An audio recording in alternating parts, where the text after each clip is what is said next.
ಎಲ್ಲರಿಗೂ ನಮಸ್ಕಾರ. ಪಂಚಮಸಿರಿ ಕನ್ನಡ ಜ್ಯೋತಿ ಯೂಟ್ಯೂಬ್ ಚಾನಲ್ಗೆ ಸ್ವಾಗತ. ಹೆಚ್ಚು ಜನ ಸಬ್ಸ್ಕ್ರೈಬರ್ ಆಗ್ತಾ ಇದ್ದೀರಾ, ನನಗಂತೂ ತುಂಬ ಖುಷಿ ಆಗ್ತದೆ. ಎಲ್ರಿಗೂ ತುಂಬ ಹೃದಯದ ಧನ್ಯವಾದಗಳು.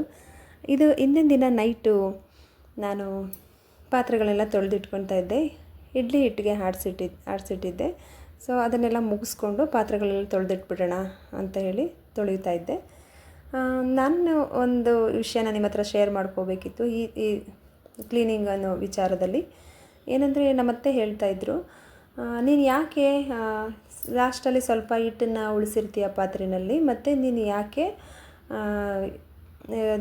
ತಪ್ಪಲೆನೆಲ್ಲ ತೊಳೆಯೋದಕ್ಕೆ ಬಿಡಲ್ಲ ಅಂತ. ಅವ್ರ ಪ್ರಕಾರ ಎಲ್ಲನೂ ತೊಳೆದು ಇಟ್ಬಿಡಬೇಕು, ನೀಟಾಗಿರಬೇಕು, ಕ್ಲೀನಾಗಿರಬೇಕು. ನನಗೆ ಅಡುಗೆ ಮಾಡಿರೋ ಪಾತ್ರೆಗಳು ಯಾವುದನ್ನು ನೈಟು ತೊಳೆಯೋದಕ್ಕೆ ಇಷ್ಟ ಇಲ್ಲ. ಅಂದರೆ ಅದು ಅಕ್ಷಯ ಪಾತ್ರೆ ಇದ್ದಾಗ ಎಲ್ಲ ಖಾಲಿ ಆಗಬಾರ್ದು, ಮತ್ತು ಎಲ್ಲನೂ ತೊಳೆದು ದಬಾಕ್ಬಿಡ್ಬಾರ್ದು, ಆ ಥರ ಎಲ್ಲ ಅನ್ನೋ ಒಂದು ಇಂಟೆನ್ಷನ್ ಅನ್ನೋದು. ಅವ್ರು ಹೇಳ್ತಾಯಿದ್ರು, ಹಂಗೆ ತೊಳಿಬಾರ್ದು ಅಂತ ಹೇಳ್ತಿದ್ರು ಅತ್ತೆ ಅದಮ್ಮ, ಅದಕ್ಕೆ ನಾನು ತೊಳೆಯುತ್ತಾ ಇರಲಿಲ್ಲ ಅಂತ ಹೇಳಿದೆ. ಮತ್ತು ಪಾತ್ರೆಗಳನ್ನ ಯಾಕೆ ನೀನು ಸಿಂಕಲ್ಲೆಲ್ಲ ಇಟ್ಕೊಂಡ್ರೆ ಆವಾಗ ಲಕ್ಷ್ಮಿ ಇಷ್ಟೊಂದೆಲ್ಲ ಗಲೀಜು ಮಾಡ್ಕೊಂಡಿದ್ದಾರೆ, ನೀನು ಹೇಗೆ ಬರೋದು ಅಂತ ಅಂದ್ಬಿಟ್ಟು ವಾಪಸ್ ಹೊಟ್ಟೋದ್ರೆ ಏನು ಮಾಡ್ತೀಯಾ ಅಂತ ಒಂದು ಕ್ವಶನ್ ಮಾಡಿದ್ರು. ನನಗೆ ಆವಾಗಿಂದ ಎಚ್ಚರಿಕೆ ಆಯಿತು. ಅಂದರೆ ಮುಂಚೆ ಏನು ಮಾಡ್ತಾಯಿದ್ದೆ ನಾನು, ಫಸ್ಟ್ ನಾನು ಪಾಪು ಚಿಕ್ಕ ಮಕ್ಕಳೆಲ್ಲ ಇದ್ದಾಗ ಏನು ಮಾಡ್ತಾಯಿದ್ದೆ, ನೈಟು ಪಾಪು ಮಲಗಿಸ್ಕೋಬೇಕಾದ್ರೆ ನಾನು ತೊಳೆಯುವಾಗೆಲ್ಲ ಬಟ್ಟೆ ತೇವ ಆಗೋದು ಅಥವಾ ಚಳಿ ಆಗೋದು, ಅದೇ ಕೈಯಿಂದ ಪಾಪು ಮುಟ್ಟಿದ್ರೆ ಶೀತ ಆಗ್ಬೋದು ಅನ್ನೋ ಕಾರಣಕ್ಕೆ ನಾನು ನೈಟು ಪಾತ್ರೆಗಳನ್ನ ತೊಳಿತಿರ್ಲಿಲ್ಲ. ಅಂದರೆ ಊಟ ಮಾಡಾದಮೇಲೆ ಬಿಸಿನೀರು ಕಾಯಿಸಿ ಕುಡ್ಕೊಂಡು ಮಕ್ಕಳನ್ನ ಸ್ವಲ್ಪ ನೋಡ್ಕೊಳ್ಳೋದು ವಿಚಾರದಲ್ಲಿ ನಾನು ಪಾತ್ರೆ ತೊಳೆಯೋದಕ್ಕೆ ಹೋಗ್ತಿರಲಿಲ್ಲ. ಎಲ್ಲ ಪಾತ್ರೆಗಳನ್ನೂ ತೆಗೆದು ಈಚೆ ಇಟ್ಬಿಟ್ಟು ಬೆಳಗ್ಗೆ ಎದ್ದು ತೊಳ್ಕೊಳ್ಳೋದು, ಅಥವಾ ಸ್ವಲ್ಪ ಇದ್ದರೆ ತೊಳೆದ್ಬಿಡ್ತಿದ್ದೆ, ಜಾಸ್ತಿ ಇದ್ದರೆ ಒದ್ದೆ ಆದರೆ ಎಲ್ಲ ಹಿಂಸೆ ಆಗುತ್ತೆ ಅಂತ ಹೇಳಿ ಆ ರೀತಿ ಮಾಡ್ತಾಯಿದ್ದೆ.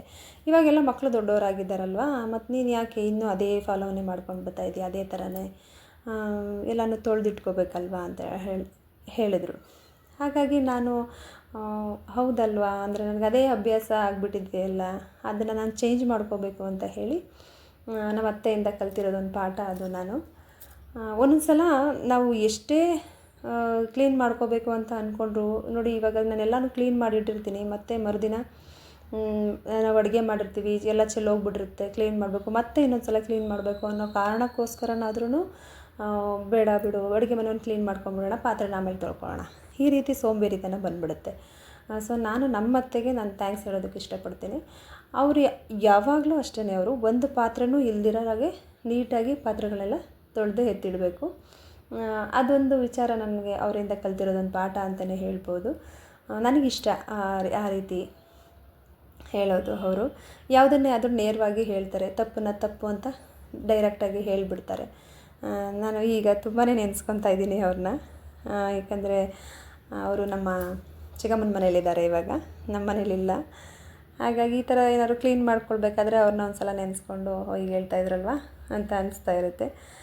ಪ್ರತಿಯೊಂದು ವಿಚಾರನೂ ಅಷ್ಟೇ, ತಿಳಿದವ್ರು ಹೇಳೋದನ್ನು ಕೇಳಿ ಅದರಂತೆ ಪಾಲಿಸ್ಕೊಂಡು ಹೋಗೋದ್ರಲ್ಲಿರುವಂಥ ಒಂದು ಜಾಣತನ ಆಗಿರ್ಬೋದು, ಅಥವಾ ನಾವು ನಡೆಸ್ಕೊಂಡು ಹೋಗುವಂಥ ಒಂದು ಅವ್ರಿಗೆ ಕೊಡುವಂಥ ಗೌರವ ಆಗಿರ್ಬೋದು, ಅದು ನಮಗೆ ಗೊತ್ತಿಲ್ಲದಿರೋ ರೀತಿ ಒಂದು ಜೀವನ ಶೈಲಿಯಾಗಿ ಬದಲಾಯಿಸುತ್ತೆ. ನನಗೆ ಅದು ಖುಷಿ ಇದೆ. ಹೀಗೆ ಎಲ್ಲ ಪಾತ್ರೆಗಳನ್ನೆಲ್ಲ ತೊಳೆದಿಟ್ಟು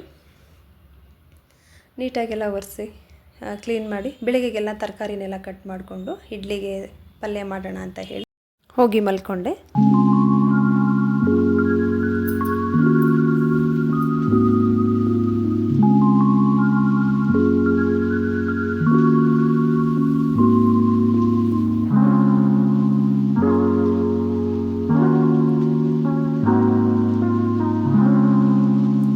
ನಾನಿಲ್ಲಿ ಪಾಲಕ್ ಸೊಪ್ಪನ್ನು ಬೇಯಿಸ್ಕೊತಾ ಇದ್ದೀನಿ. ಇಡ್ಲಿ ಅಂದ್ಬಿಟ್ಟು ಪಾಲಕ್ ಸೊಪ್ಪು ಯಾಕೆ ಬೇಯಿಸ್ಕೊತಾ ಇದ್ದಾರೆ ಅಂತ ಅಂದ್ಕೊತಿರ್ಬೋದು. ನಾನಿಲ್ಲಿ ಮಕ್ಕಳಿಗೆ ಇಷ್ಟ ಆಗೋ ಥರ ನಿಮಗೆ ಮೊದಲೇ ಹೇಳ್ದಂಗೆ ಟಿಫನ್ ಬಾಕ್ಸ್ಗೆ ಮಕ್ಕಳಿಗೆ ಕಲರ್ಫುಲ್ಲಾಗಿ ಮಾಡಿದ್ರೆ ತುಂಬ ಇಷ್ಟ ಆಗುತ್ತೆ ಅಂತ ಹೇಳಿ ಇಡ್ಲಿಗೆ ರೆಡಿ ಮಾಡ್ಕೊತಾ ಇದ್ದೀನಿ. ಮೊದಲಿಗೆ ಒಂದು ಪಾತ್ರೆಯಲ್ಲಿ ನಾನು ಪಾಲಕ್ ಸೊಪ್ಪನ್ನು ಬೇಯಕ್ಕಿಟ್ಟು ತರಕಾರಿ ಎಲ್ಲ ರೆಡಿ ಮಾಡಿ ಇಟ್ಕೊಂಡಿರೋದನ್ನೆಲ್ಲ ಕಟ್ ಮಾಡಿಕೊಂಡು, ಮತ್ತು ಈ ಬೆಂದಿರೋ ಪಾಲಕನ್ನು ಸ್ವಲ್ಪ ಗ್ರೈಂಡ್ ಮಾಡಿ ತುಂಬ ನುಣ್ಣಗೆ ಆಗೋ ಹಾಗೆ ಮಾಡಿಕೊಂಡು ರೆಡಿ ಮಾಡಿ ಇಟ್ಕೊಳ್ತಾ ಇದ್ದೀನಿ.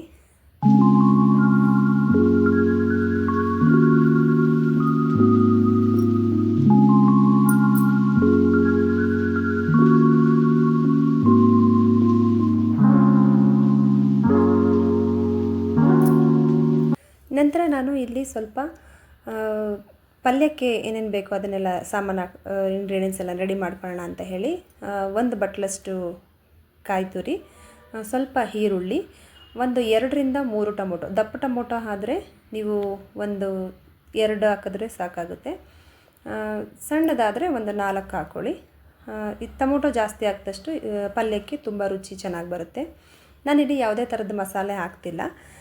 ಪ್ಲೇನ್ ಸಾಂಬಾರು ಪುಡಿ ಮತ್ತು ನಾವೇನು ಟೊಮೊಟೊ ಹಾಕಿರ್ತೀವೋ, ಈರುಳ್ಳಿ, ಕೊತ್ತಂಬರಿ ಸೊಪ್ಪು, ಇಷ್ಟನ್ನು ರುಬ್ಬಿಕೊಂಡು ನಾವು ರೆಡಿ ಮಾಡ್ಕೋಬೇಕು. ಇದಕ್ಕೆ ಮಸಾಲೆ ಇಷ್ಟೇ, ತುಂಬಾ ಚೆನ್ನಾಗಿ ಬರುತ್ತೆ. ಸ್ವಲ್ಪ ಕಡಲೆ ಹಾಕ್ಕೊಳ್ಳಿ, ಬೇಕಂದರೆ ಹಾಕೋಬೋದು, ಇಲ್ಲ ಅಂದರೆ ಇಲ್ಲ, ಅದು ನಿಮಗೆ ಆಪ್ಷನ್ನು. ಸ್ವಲ್ಪ ಗಟ್ಟಿ ಬೇಕು ಅಂತ ಅನಿಸಿದ್ರೆ ನೀವು ಕಡಲೆ ಹಾಕೋಬೋದು. ಇದನ್ನು ಚೆನ್ನಾಗಿ ರುಬ್ಕೊಂಡು ಎತ್ತಿಟ್ಕೊಂಡು ನಾವು ಸ್ವಲ್ಪ ಕಡಲೆಬೇಳೆನ ನೆನೆಸಿಟ್ಕೊಂಡಿರಬೇಕು ಪಲ್ಯಕ್ಕೆ. ಮತ್ತು 1-2ರಿಂದ 3 ಈರುಳ್ಳಿ ಕಟ್ ಮಾಡಿ ಇಟ್ಕೊಂಡಿರಬೇಕು. ಮತ್ತು ಬೀನಿಸು, ಕ್ಯಾರೆಟು, ಆಲೂಗೆಡ್ಡೆ, ಬದನೆಕಾಯಿ, ಗೆಡ್ಡೆಕೋಸು, ಇಷ್ಟು ತರಕಾರಿಗಳನ್ನ ನಾನು ತೊಗೊಂಡಿದ್ದೀನಿ ಅಡುಗೆಗೆ. ಆಲೂಗೆಡ್ಡೆ ಬದನೆಕಾಯಿನ ಸಪ್ರೇಟು ನೀರಲ್ಲಿ ನೆನೆಸಿಟ್ಟಿದ್ದೀನಿ, ಅದು ಕಪ್ಪಾಗಬಾರ್ದು ಅನ್ನೋ ಕಾರಣಕ್ಕೆ. ನಂತರ ಇದನ್ನೆಲ್ಲ ರೆಡಿ ಮಾಡಿಕೊಂಡು ನಾವು ಒಂದು ಒಗ್ಗರಣೆ ಮಾಡ್ಕೊಂಡ್ಬಿಡ್ಬೇಕು.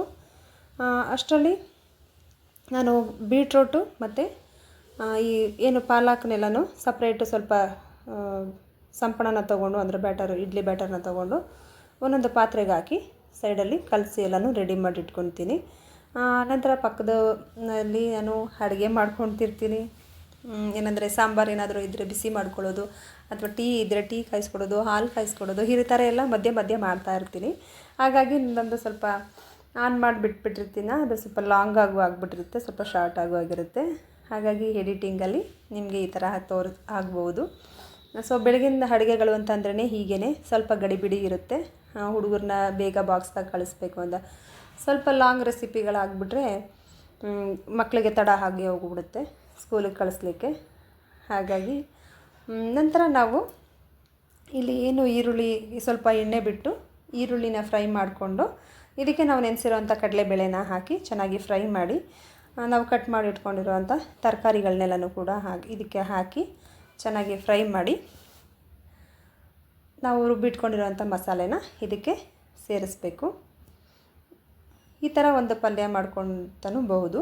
ಅಥವಾ ನಿಮಗೆ ಮಸಾಲೆ ಹಾಕಿ ಮಾಡ್ಕೊತೀನಿ ಅಂತಂದ್ರೂ ಮಾಡ್ಕೋಬೋದು. ಚಕ್ಕೆ, ಲವಂಗ, ಶುಂಠಿ, ಕೊತ್ತಂಬರಿ ಸೊಪ್ಪು ಹಾಕಿ ಇದಕ್ಕೆ ಒಂದು ಒಗ್ಗರಣೆ ಥರ ಮಾಡಿ ಮಸಾಲೆಗಳೆಲ್ಲ ಹಾಕು ಕೂಡ ಮಾಡ್ಕೋಬೋದು.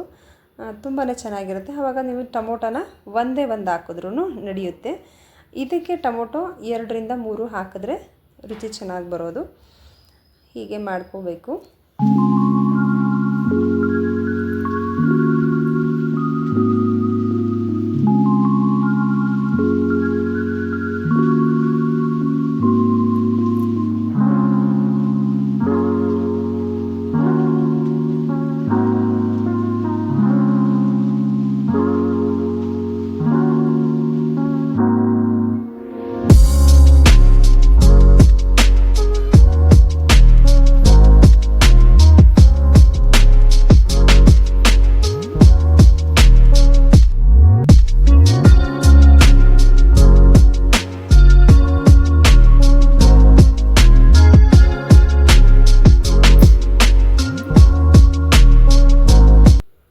ನಾನಿಲ್ಲಿ ಸ್ವಲ್ಪ ಕೊತ್ತಂಬರಿ ಸೊಪ್ಪು ಮತ್ತು ಕ್ಯಾರೆಟು ಎಲ್ಲನೂ ರೆಡಿ ಮಾಡಿ ಇಟ್ಕೊಳ್ತಾ ಇದ್ದೀನಿ. ಲಾಸ್ಟಿಗೆ ನಾನು ಇದಕ್ಕೆ ಸ್ವಲ್ಪ ಉಪ್ಪು ಹಾಕಿ 1 ವಿಷಲ್ ಕೂಗಿಸ್ಕೊತೀನಿ. ಮುಚ್ಚಳ ಮುಚ್ಚಿ ಕೂಗಿಸ್ಕೊಂಡು ಅದು ಕೂಗೋ ಅಷ್ಟರಲ್ಲಿ ನಾನು ಇಡ್ಲಿಗೆ ಏನೇನು ಬೇಕೋ ಎಲ್ಲನೂ ಬೀಟ್ರೋಟ್ ತುರಿ ಎಲ್ಲನೂ ತುರ್ಕೊಂಡು ರೆಡಿ ಮಾಡಿ ಇಟ್ಕೊತೀನಿ.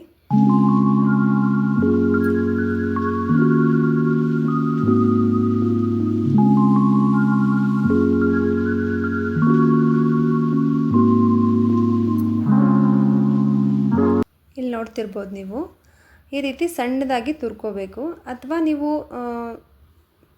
ಸ್ವಲ್ಪ ಕಟ್ ಮಾಡಿಕೊಂಡು ಫುಲ್ ಗ್ರೈಂಡ್ ಮಾಡ್ಕೊಂಡು ಹಾಕ್ಕೊತೀವಿ ತುಂಬ ನುಣ್ಣಗೆ ಅಂತ ಹೇಳಿದ್ರು ಹಾಗೂ ಮಾಡ್ಕೋಬೋದು. ನಾನಿಲ್ಲಿ ತುಂಬ ಸಣ್ಣ ತುರಿನಲ್ಲೇ ತುರ್ಕೊಂಡಿರೋದು. ಇದನ್ನು ಚೆನ್ನಾಗಿ ಇದರ ಹತ್ರ ಇಡ್ಲಿ ಬ್ಯಾಟರ್ ಜೊತೆಯಲ್ಲಿ ಮಿಕ್ಸ್ ಮಾಡ್ಕೋಬೇಕು. ಚೆನ್ನಾಗಿ ತಿರ್ಕೊಂಡು ನಮಗೆ ಯಾವ ಥರ ಗಟ್ಟಿ ಬೇಕೋ ಆ ರೀತಿ ಮಾಡ್ಕೋಬೋದು. ನೀವು ತುಂಬ ತೆಳ್ಳಗೂ ಮಾಡ್ಕೋಬಾರ್ದು, ತುಂಬ ಗಟ್ಟಿನೂ ಇರಬಾರ್ದು. ಒಂದು ಹದವಾಗಿ ಕಲಿಸ್ಕೋಬೇಕು. ಇದರಲ್ಲೇ ಸ್ವಲ್ಪ ನೀರಿನಂಶ ಇರೋದ್ರಿಂದ ನಾವು ಮತ್ತೆ ಇನ್ನು ಎಕ್ಸ್ಟ್ರಾ ನೀರು ಹಾಕೋ ಅವಶ್ಯಕತೆ ಇರೋದಿಲ್ಲ. ನಂತರ ಇಡ್ಲಿ ಪಾತ್ರೆಗಳಿಗೆಲ್ಲ ಎಣ್ಣೆ ಹಚ್ಕೊಂಡು ಇದನ್ನು ಒಂದೊಂದಾಗಿ ಹಾಕ್ತಾ ಹೋಗ್ತಾ ಇರೋದು. ನಾನೇನು ಇಲ್ಲಿ ಕೊತ್ತಂಬರಿ ಸೊಪ್ಪು ಮತ್ತು ಕ್ಯಾರೆಟ್ನ ತುರ್ಕೊಂಡು ರೆಡಿ ಮಾಡ್ಕೊಂಡಿದ್ದೀನಿ. ಅದನ್ನು ಸ್ವಲ್ಪ ಗಾರ್ನಿಷ್ ಆಗಿ ಇದಕ್ಕೆಲ್ಲ ಹಾಕಿ ರೆಡಿ ಮಾಡ್ಕೊಳ್ತಾ ಇದ್ದೀನಿ.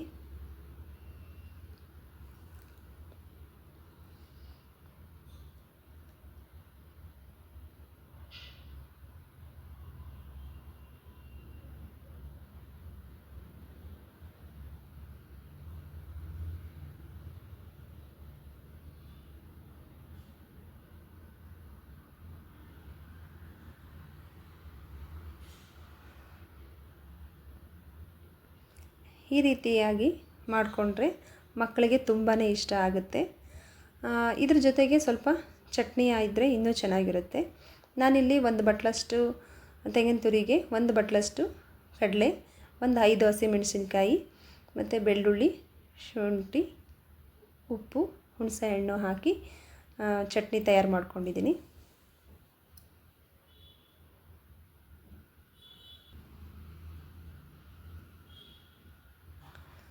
ತುಂಬಾ ಸಾಫ್ಟಾಗಿ ಚೆನ್ನಾಗಿ ಬಂದಿದೆ ಇಡ್ಲಿ. ನೋಡಿ, ಇದು ಎಷ್ಟು ರೆಡ್ಡಾಗಿ ಕಾಣಿಸ್ತಾ ಇದೆ. ಮಕ್ಕಳಿಗೆ ಈ ಥರ ಕಲರ್ಫುಲ್ಲಾಗಿ ಮಾಡಿದ್ರೆ ತುಂಬಾ ಚೆನ್ನಾಗಿರುತ್ತೆ. ಇದು ಪಾಲಕ್ ಇಡ್ಲಿ, ತುಂಬ ಲೈಟ್ ಗ್ರೀನ್ ಕಲರ್ ಬರುತ್ತೆ. ಇದು ಒಂದು ವೈಟ್ದು. ಈ ರೀತಿ ಕಲರ್ಫುಲ್ಲಾಗಿ ಹಾಕಿ ಮಾಡಿದ್ರೆ ಮಕ್ಕಳಿಗೆ ತುಂಬಾ ಇಷ್ಟ ಆಗುತ್ತೆ. ನೋಡಲಿಕ್ಕೂ ಚೆನ್ನಾಗಿರುತ್ತೆ. ಅವರು ಕೂಡ ಖುಷಿಪಟ್ಟು ತಿಂತಾರೆ ಚೆನ್ನಾಗಿದೆ ಅಂತ ಹೇಳಿ. ಇದು ನನ್ನ ಮಗಂದು, ಇದು ನನ್ನ ಮಗಳ ಟಿಫನ್ ಬಾಕ್ಸು. ಈ ರೀತಿ ಕಲರ್ಫುಲ್ಲಾಗಿ ಮಾಡಿ ರುಚಿಯಾಗಿ ಮಕ್ಕಳಿಗೆ ಹಾಕ್ಕೊಟ್ರೆ ಚೆನ್ನಾಗಿ ಇಷ್ಟಪಡ್ತಾರೆ. ಅವನು ಪಲ್ಯ ಹಾಕಿಸ್ಕೊಂಡ, ಇವಳು ಚಟ್ನಿ ಹಾಕಿಸ್ಕೊಂಡ್ಳು. ಇಲ್ಲಿ 2 ಇದರಲ್ಲೂ ತಿಂದ್ಕೊಂಡು ಹೋದರು. ಈ ರೀತಿ ಒಂದು ಟಿಫನ್ ಬಾಕ್ಸ್ ನಿಮಗಿಷ್ಟ ಆಗಿದೆ ಅಂತ ಅಂದ್ಕೊತೀನಿ. ಹೊಸ ಅಡುಗೆಗಳ ಜೊತೆ ನಾನು ನಿಮ್ಮ ಜೊತೆ ಶೇರ್ ಮಾಡ್ಕೊತೀನಿ. ಅಲ್ಲಿವರೆಗೂ ಧನ್ಯವಾದಗಳು, ನಮಸ್ಕಾರ. ಹೀಗೆ ನೋಡ್ತಾ ಇರಿ. ಎಲ್ಲರೂ ಹೆಚ್ಚು ಜನ ಸಬ್ಸ್ಕ್ರೈಬ್ ಆಗಿ, ಲೈಕ್ ಮಾಡಿ, ಶೇರ್ ಮಾಡಿ, ಸಬ್ಸ್ಕ್ರೈಬ್ ಆಗಿ, ಕಮೆಂಟ್ ಮಾಡೋದನ್ನು ಮರಿಬೇಡಿ. ದಯವಿಟ್ಟು ನಿಮಗೇನೇ ಅನಿಸಿಕೆಗಳಿದ್ರೂ ಕಮೆಂಟ್ ಬಾಕ್ಸ್ನಲ್ಲಿ ತಿಳಿಸಿ. ನಾನು ಅದಕ್ಕೆ ನನ್ನ ಒಂದು ಸಣ್ಣ ಪ್ರಯತ್ನನ ಪಡ್ತೀನಿ ಅಂತ ಹೇಳ್ತಾ ಧನ್ಯವಾದಗಳು.